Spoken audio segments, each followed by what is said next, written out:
So let's talk about fundamental data types. There are some fundamental data types in every programming language, and specifically we are here just talking about the Python language. There are some data types.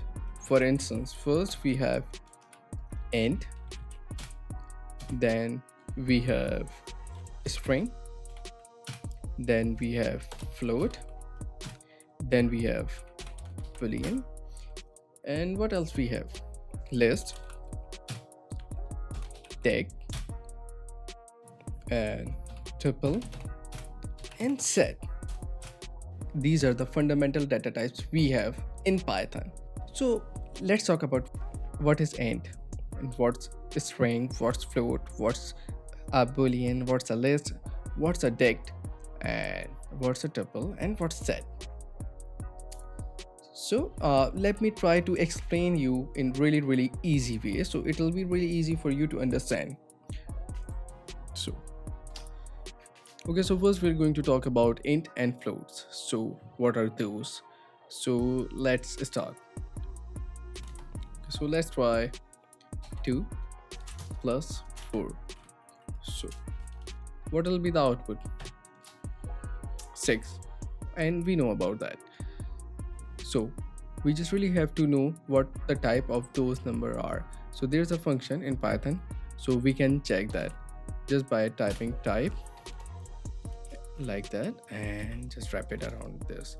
And if we're going to hit run, so we're going to see this belongs to class int, which means number. So there's nothing in that.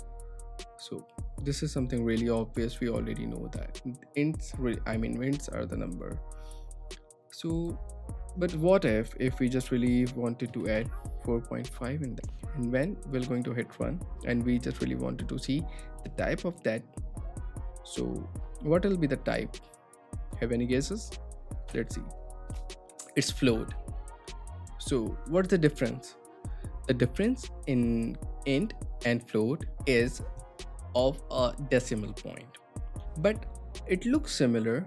It doesn't matter, and maybe it's not impacting too much, but let me tell you, there's a big difference if we dive into that, which is our computer only knows about binary digits. In the computer language, computer have to just write different code for that and different numbers for that.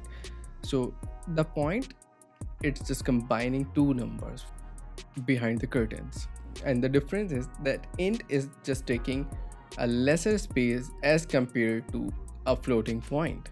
And to be very honest, we don't have to worry about those things because it's really not really going to create a big impact in our program, but maybe at some extent. So but we, for the best practices and just to become a good programmer, we really have to know all those things, what's happening under the hood. So int and floats look similar to each other, but there's a difference in occupying and using memory space under the hood. Float use much storage, and int will going to use a lesser space in your memory.